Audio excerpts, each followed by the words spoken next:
Good morning to all of you. How are you? That's good. आज मैं आपके सामने लेके आया हूं ग्रामर का एक बहुत important topic that is verb. अगर हम किसी भी लैंग्वेज की बातचीत करें तो वर्ब का सबसे इंपॉर्टेंट स्थान होता है। वर्ब के बिना कोई भी सेंटेंस पॉसिबल नहीं है। जैसे हम देखते हैं sentence, he goes to school.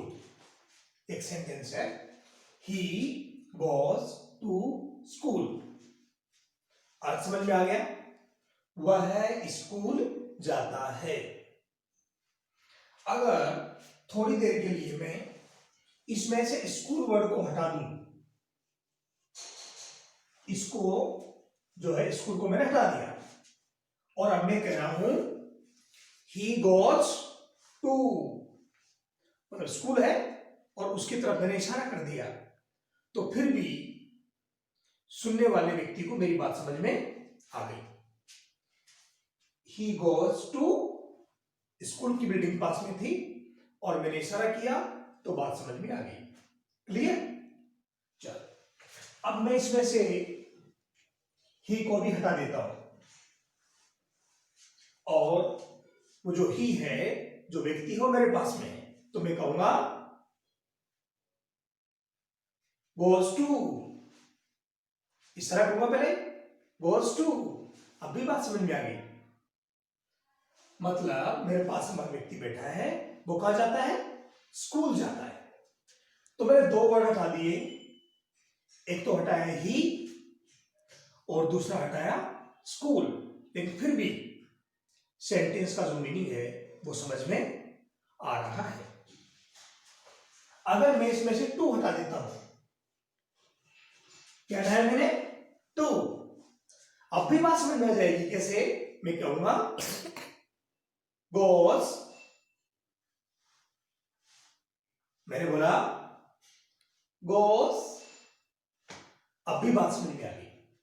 मतलब मैंने तीन वर्ड हटा दिए, एक तो हटाया ही, एक हटाया टू और एक हटाया स्कूल।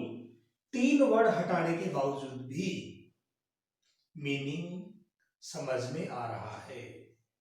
लेकिन अगर मैं सारे वर्ड रख दूं, जैसे ही गोज टू स्कूल, इसमें अगर मैं सारे वर्ड रहने दूं और एक वर्ड हटा दूं, कौन सा वर्ड? गोज। साथ में टू बेटा क्योंकि गोज के साथ में, तो मैंने इसमें से एक वर्ड हटाया, कौन सा? गोज। तो अब मैं कह रहा हूं ही स्कूल। क्या मीनिंग समझ में आ रहा है? नहीं। क्यों समझ में नहीं आ रहा?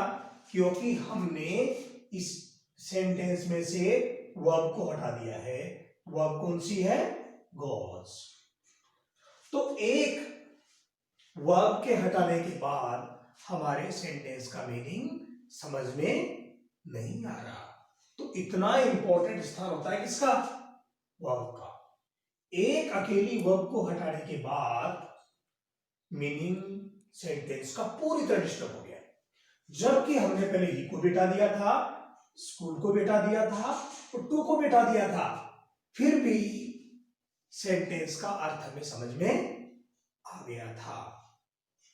अब आप ये सोच रहे होंगे कि सर ही और फिर गोज हटा दिया और फिर लिखा स्कूल, इससे अर्थ समझ में क्यों नहीं आएगा? इससे हम अंदाजा भी तो लगा सकते हैं कि यहां पे क्या होगा? गोज।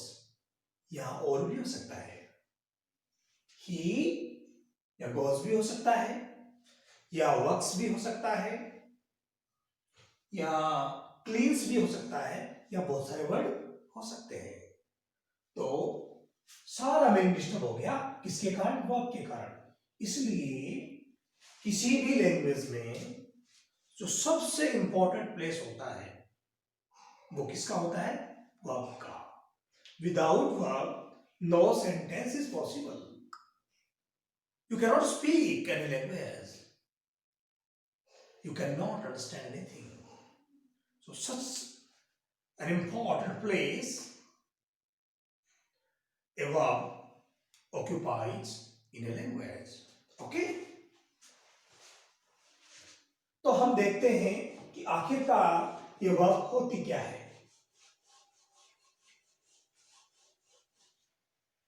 वर्ब का अगर दूसरा नाम देखें तो वर्ब को एक्शन वर्ड भी बोलते हैं। वर्ब को किस नाम से बोलते हैं? Action word. अब एक्शन वर्ड क्यों बोलते हैं? एक्शन वर्ड इसलिए बोलते हैं क्योंकि वर्ब्स किसी न किसी एक्शन को दर्शाती है। Okay, a verb shows an action. Verb क्या करती है? किसी भी कार्य को दर्शाती है, और किसी भी कार्य को दर्शाने के कारण इसको क्या कहते हैं? वर्ब। तो वर्ब की सिंपल सी डेफिनेशन होगी, a verb shows an action। ठीक है? एक्शन कैसे? For example, he writes a letter। वह एक पत्र लिखता है। कौन सा एक्शन करता है वो? कौन सा काम करता है बताइए? राइट का, लिखने का। तो लिखने का जो काम करता है ये क्या हो गया? एक्शन। और इस एक्शन को बताने का काम किसने किया? राइट ने। जो क्या हो गया? Right, action word. तो एक्शन वर्ड किसका दूसरा नाम है? वर्ब का। चाहे वर्ब का हो चाहे एक्शन वर्ड का हो, there is no difference between verb and action. Clear? लेकिन फिर भी कुछ सेंटेंस ऐसे होते हैं जिनमें वर्ब किसी भी एक्शन को शो नहीं करती। देखिएगा, मैं एक सेंटेंस लेता हूं, ही इज अ टीचर। अब इसमें आप ये बताइए वर्ब क्या है इसमें? इज। वर्ब क्या है बताइए? इज। लेकिन इज से कौन सा एक्शन हो रहा है? कोई काम हो रहा है क्या इससे? नहीं। तो हमने जो डेफिनेशन लिखी है ये डेफिनेशन कंप्लीट नहीं है। इसीलिए वर्ब की एक कंप्लीट डेफिनेशन दी गई है नेशफील्ड के द्वारा। नेशफील्ड एक बहुत ही फेमस ग्रामरियन रहे हैं, और उनकी जो डेफिनेशन है वो ध्यान से देखिए। उन्होंने कहा है, a verb is a word used for saying something, used for saying something about a person or a thing। ये कंप्लीट डेफिनेशन दी है किसने? नेशफील्ड ने। किसने दी है बताइए? नेशफील्ड। क्या कहा है नेशफील्ड ने? A verb is a word used for saying something about a person or a thing। उन्होंने कहा है कि verb एक वर्ड होता है जिसका यूज किसी व्यक्ति या वस्तु के लिए कुछ कहने के लिए किया जाता है। वर्ब एक वर्ड होता है और जिसका यूज क्यों करते हैं? किसी व्यक्ति या वस्तु के लिए कुछ बताने के लिए या कुछ कहने के लिए। अब ये डेफिनेशन है यहां पर कंप्लीट लग रही है। जैसे ही इज ए टीचर। ही कौन है? एक टीचर है। ही कौन है? टीचर है। तो ही के बारे में कुछ बताने का काम किससे हुआ? इज से। तो इज क्या हो गया? वर्ब। तो verb is a word used for saying something about a person or a thing। या ही क्या करता है? लेटर को राइट करता है। ठीक है? तो ही के बारे में कुछ बताया है। तो ये डेफिनेशन आपको समझ में आ गई होगी, नेशफील्ड मोदी के द्वारा दी गई है। क्लियर? चलिए अब हम आगे देख लेते हैं कि वर्ब कितने प्रकार की होती है? Now let us proceed to know the types of verbs.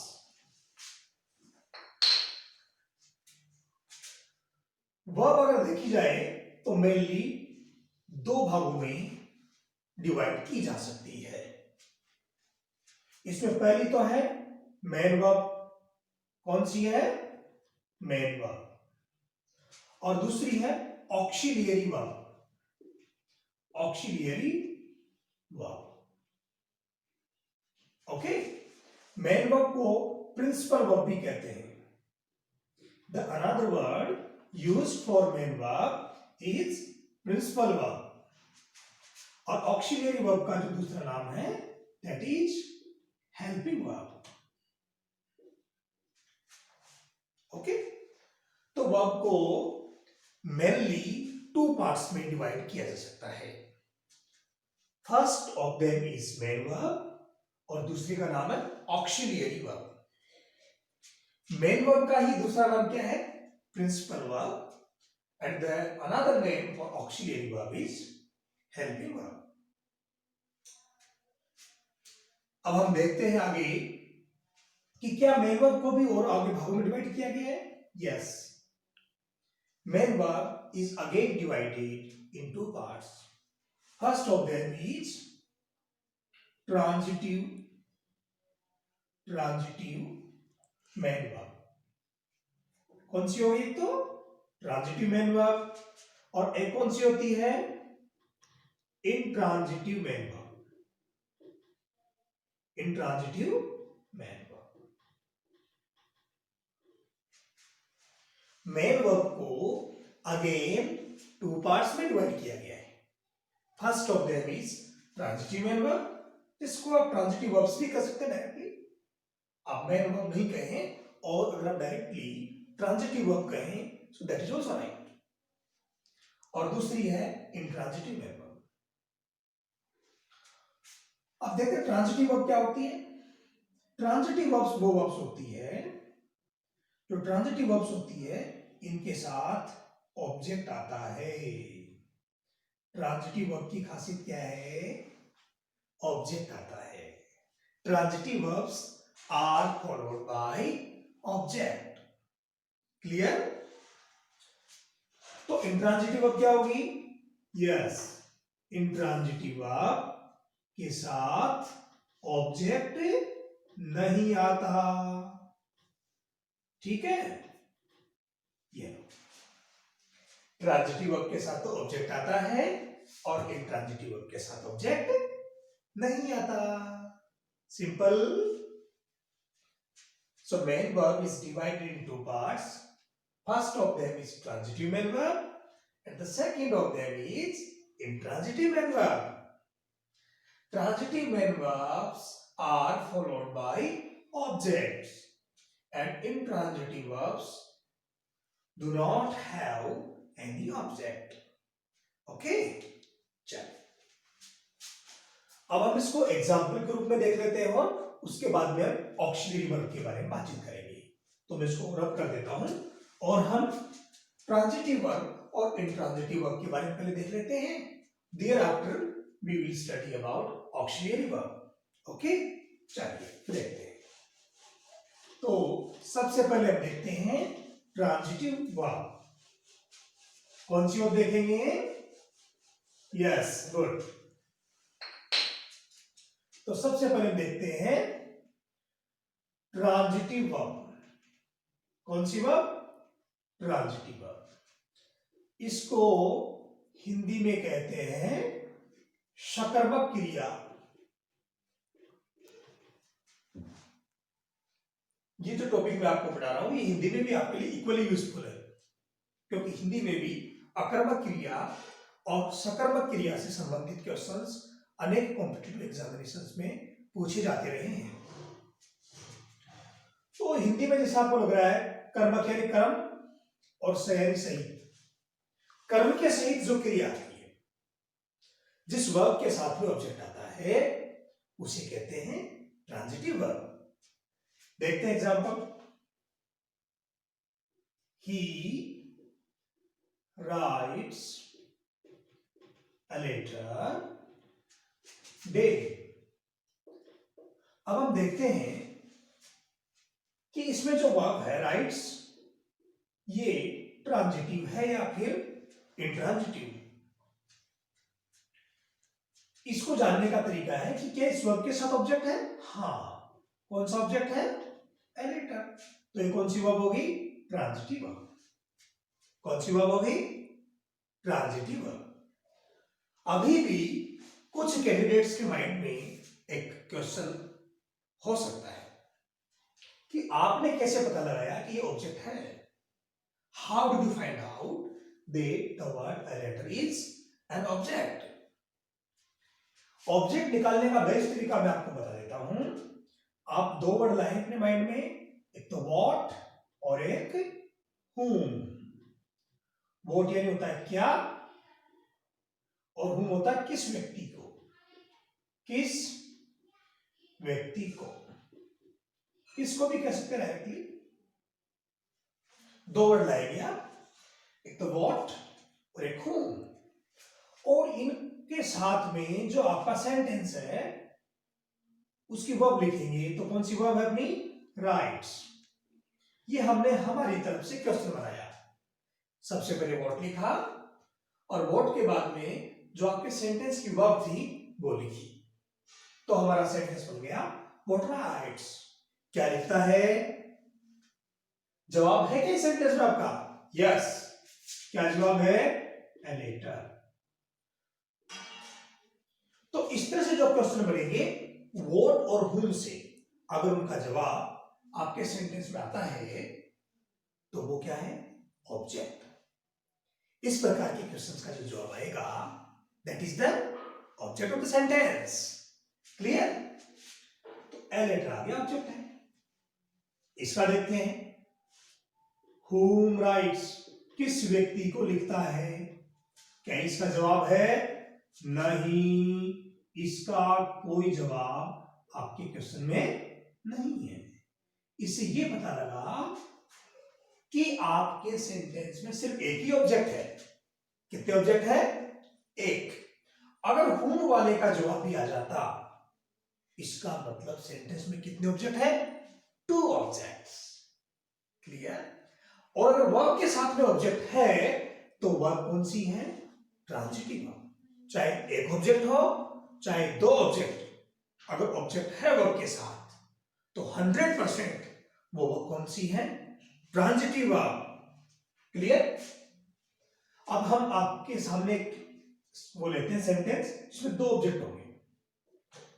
She gave me a book. Okay, अब इसमें देखते हैं ऑब्जेक्ट कितने हैं। 2 क्वेश्चन बनाते हैं। पहला बनेगा व्हाट गेव, ठीक है। दूसरा बनेगा whom gave। she gave me a book, उसने मुझे किताब दी। what gave, क्या दी? a book, एक किताब। तो एक तो ये जवाब आ गया आपके सामने, आ गया। whom gave, किस व्यक्ति को दी? me, मुझे। किसको दी? मुझे। दोनों ही क्वेश्चन का जवाब आपके सामने आ गया है। It means this sentence contains 2 objects. एक तो है ए बुक और दूसरा है मी। ठीक है? व्हाट वाले क्वेश्चन का जो जवाब आएगा उसको तो कहेंगे डायरेक्ट ऑब्जेक्ट। कौन सा ऑब्जेक्ट कहेंगे? Direct object. व्हाट वाले क्वेश्चन का जो जवाब आएगा उसे तो कहेंगे डायरेक्ट ऑब्जेक्ट। तो इसमें मी क्या है? Direct object. मी क्या है? Direct object. और whom वाले क्वेश्चन का जो जवाब आएगा उसको क्या कहेंगे? Indirect object. Indirect object. Clear होगी बातचीत? तो इस सेंटेंस में 2 ऑब्जेक्ट, एक तो मी और एक ए बुक। और जो गेव है ये कौन सी वर्ब होगी? Transitive verb. कौन सी वर्ब होगी? ट्रांजिटिव। समझ में आ गई बातचीत? चलिए तो हमने देखा कि मेन वर्ब को टू पार्ट्स में डिवाइड किया गया है। First of them is transitive verb and second of them is intransitive verb. तो ट्रांजिटिव तो समझ में आपको आ गई होगी I think. Now let us proceed to know something about intransitive verb. So many types of questions are asked in the examinations about these verbs, and if you try to understand all these things carefully, this topic is very much useful as well as easy. अब हम देखते हैं intransitive verb. Intransitive verb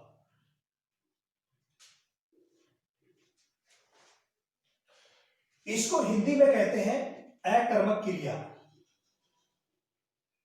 अकर्मक क्रिया, रहित कर्म की, जिस क्रिया में कर्म ही नहीं हो, जिस वर्ब के साथ ऑब्जेक्ट ही नहीं हो, that verb is known as intransitive verb. Okay, example देखते हैं। He laughed loudly in the class. वह कक्षा में जोर से हंसा। तो अब इसमें आप बताइए ऑब्जेक्ट है या नहीं है। अब आपके माइंड में आ रहा होगा कि सर द क्लास ऑब्जेक्ट होगा, द क्लास ऑब्जेक्ट होगा, क्योंकि बहुत सारे कैंडिडेट्स के माइंड में बात है कि लास्ट में जो वर्ड आता है वो क्या होता है, object. No, you are wrong. Last में जो वर्ड आता है वो ऑलवेज ऑब्जेक्ट नहीं होता। हाँ, कभी कभी हो सकता है। तो फिर आप में से कुछ कहेंगे कि सर ये होगा, फिर तो लाउडली होगा क्योंकि वर्ब के बाद में है। नहीं, ये भी ऑब्जेक्ट नहीं है। फिर आप सोचोगे आपने कैसे पता लगाया ऑब्जेक्ट नहीं है। अरे भाई बहुत सीधा है, क्यों टेंशन लेते हो। अभी मैंने तरीका बताया था ना, वो तरीका काम ले लो। सबसे पहले क्या लिखेंगे, व्हाट। इसके साथ में क्या लिखेंगे, मेन वर्ब। एक तो ये क्वेश्चन बना, दूसरा बनाएंगे whom से, whom laughed। तो दो क्वेश्चन आपके सामने बन गए। अब टेस्ट कर रहे हैं, अभी किसका टेस्ट, ऑब्जेक्ट का। अभी एक सेकंड के अंदर आपको पता लग जाएगा कि इस सेंटेंस में ऑब्जेक्ट है या नहीं। चलिए देखते हैं। What laughed, क्या हंसा। He laughed loudly in the class, क्या हंसा। क्वेश्चन ही समझ में नहीं आ रहा है तो इसका तो जवाब ही नहीं है। जब समझ में नहीं आ रहा है तो, और इसका जवाब भी नहीं है। हंसने का क्या हंसना होता है, इसका कोई जवाब नहीं है, इसका कोई जवाब नहीं है। Whom laughed, किस व्यक्ति को हंसा, किस व्यक्ति को हंसा, ये भी कोई क्वेश्चन नहीं है और नहीं इसका कोई जवाब। तो दोनों ही क्वेश्चंस का हमारे सेंटेंस में कोई जवाब नहीं है, और दोनों का जवाब नहीं है। इसका मतलब क्या है, ऑब्जेक्ट ही नहीं है। हमारा सेंटेंस बिना ऑब्जेक्ट का है, वर्ब बिना ऑब्जेक्ट की है, और जब वर्ब बिना ऑब्जेक्ट की है तो उसको कहते हैं इंट्रांजिटिव वर्ब। आगे बात समझ में, तो क्यों एक सेंटेंस और देख ले, है ना, एक और देख लेते हैं ताकि कोई भी कंफ्यूजन होगा तो इसी में बाहर हो जाएगा। देखते हैं। She went to Jaipur yesterday, वह कल जयपुर गई। देखते हैं इसमें जो वेंट है ये ट्रांजिटिव है या इंट्रांजिटिव। अभी सभी आप बातें आपके सामने आ जाएगी, देखते हैं। अब आप सोच रहे होंगे कि सर मजा आ गया इसमें तो। अनेक बार मैं बच्चों को पढ़ाता हूं तो बच्चे से कहते हैं, मैं पूछता हूं बच्चों बताओ कौन सा ऑब्जेक्ट है, बच्चे लास्ट में पढ़ो बताते सर ये रहा यस्टरडे। अरे भैया ऐसे तुक्के लगाने से काम नहीं चलता। लॉजिक लगाओ, आपके सामने एक टेस्ट बना रखा है, उस टेस्ट का यूज करो and you will come to know about object. Okay, चलो इसका बना लेते हैं हम। पहला बनेगा व्हाट वेंट और दूसरा बनेगा whom went। व्हाट वेंट क्या गया, क्या गया, she went to Jaipur yesterday, क्या गया, कोई जवाब नहीं इसका। इसका जवाब हमारे सेंटेंस में नहीं है। whom went किस व्यक्ति को गया, ये तो बेतुका है कैसा है, ये तो क्वेश्चन ही बिल्कुल ऐसा है कि बस जाए इसके ऊपर तो कोई तुक्का वाला क्वेश्चन नहीं है। तो इन दोनों का जवाब हमारे सेंटेंस में नहीं है। इसका मतलब वेंट कौन सी वर्ब होगी, इंट्रांजिटिव वर्ब। आगे ना बात समझ में, तो इस प्रकार आप ट्रांजिटिव वर्ब और इंट्रांजिटिव वर्ब को आसानी से सीख सकते हैं। समझ में आ गया। ट्रांजिटिव वर्ब क्या होती है, वो वर्ब जिसके साथ ऑब्जेक्ट हो, that is known as transitive verb, and the verb which is without object, that verb is known as intransitive verb। Clear. चलिए, तो ये हमने मेन वर्ब के दो पार्ट पढ़ लिए, एक ट्रांजिटिव वर्ब और दूसरा इंट्रांजिटिव वर्ब। अब हम बढ़ते हैं ऑक्सिलियरी वर्ब की तरफ, कि जो ऑक्सिलियरी वर्ब होती है वो कितने भागों में बांटी गई है, वो हम अच्छी तरह से समझते हैं। कौन सी वर्ब, ऑक्सिलियरी वर्ब। कुछ कैंडिडेट्स को थोड़ा सा अजीब लग सकता है, क्योंकि वो सोचते हैं कि हेल्पिंग को तो खूब सुना है, पता नहीं ऑक्सिलियरी वर्ब क्या होता है। अरे भाई बात ऐसी है कि जो एक्चुअल वर्ड है ग्रामर में वो ऑक्सिलियरी वर्ब ही है, न कि हेल्पिंग वर्ब। इसको थोड़ा सा इजी बनाने के लिए इसको हम क्या कहते हैं, और हेल्पिंग वर्ब, क्योंकि हेल्प वर्ड बहुत कॉमन है और इसको हम इजी वे में समझ भी जाते हैं। लेकिन एग्जैक्टली जो ग्रामर में वर्ड इस्तेमाल किया गया है दैट इज ऑक्सिलियरी वर्ब। तो मेन वर्ब को बताओ कितने भागों में बांटा गया था, 2। तो ऑक्सिलियरी वर्ब कम थोड़ी है उससे, ये भी कम नहीं है। तो auxiliary verb is also divided in 2 parts. दो पार्ट कौन कौन से देख लेते हैं। एक तो होती है primary auxiliary verb, primary auxiliary verb. एक तो होगी प्राइमरी ऑक्सिलियरी वर्ब, तो दूसरी हो गई मॉडल ऑक्सिलियरी वर्ब। इस मॉडल ऑक्सिलियरी वर्ब को ही ग्रामर में हम मॉडल्स के नाम से भी जानते हैं। किस नाम से, मॉडल्स। तो आपको समझ में आ गया होगा मॉडल्स भी क्या है,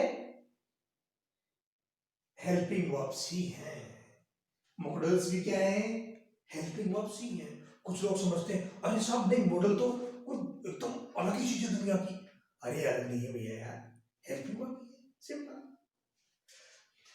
तो हेल्पिंग वर्ब को 2 पार्ट्स में डिवाइड किया गया, एक प्राइमरी ऑक्सिलियरी वर्ब और एक मॉडल ऑक्सिलियरी वर्ब।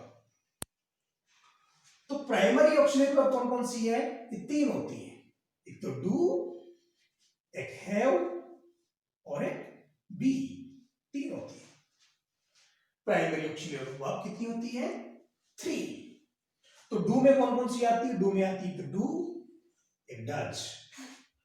कौन कौन सी, एक तो डू और एक डज, और साथ में डिड भी आती है। तो ये 3 वर्ड्स को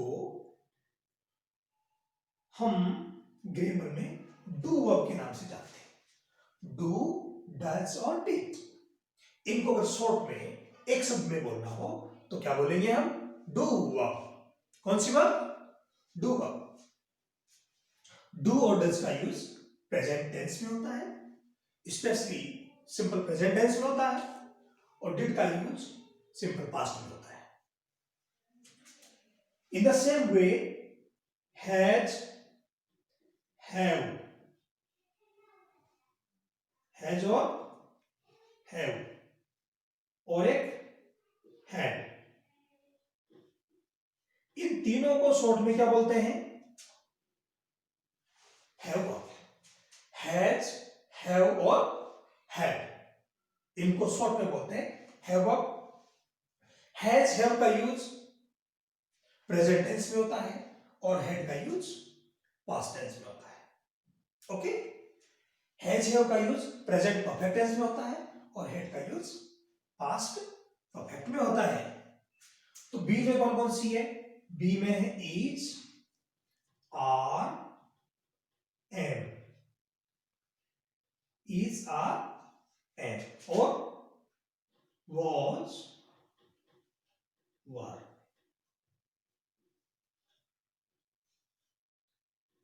ये है बी वर्ब। बी वर्ब में कितने हेल्पिंग वर्ब आ गई? 5, इज, आर, एम और वॉज वर्ब।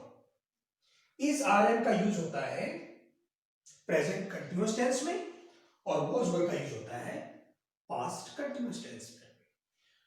तो प्राइमरी ऑक्सिलियरी वर्ब से तो दो टेंस बनते हैं, एक तो प्रेजेंट टेंस और एक पास्ट टेंस। जो फ्यूचर टेंस है उसमें तो मॉडल ऑक्सिलियरी वर्ब का यूज होता है। इसलिए some grammarians are not agreed on the fact that there are 3 tenses. They say that there are only 2 tenses.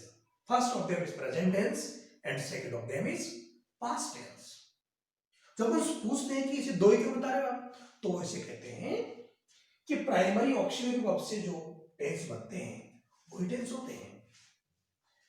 जो मॉडल ऑक्सिलरी वर्ब से बन रहे हैं वो टेंस थोड़ी है, क्योंकि वो तो मॉडल से बनते हैं।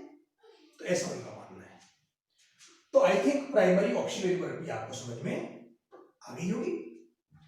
अब कौन सी बची? Model auxiliary verb. Model auxiliary verb क्या है, कितनी है, कैसे यूज होता है, ये एक इंपॉर्टेंट टॉपिक है और एग्जाम में इससे रिलेटेड क्वेश्चंस एक बार पूछे जाते हैं। इसको हम बहुत ही डिटेल में और बहुत ही इंटरेस्टिंग वे में पढ़ेंगे। Thank you.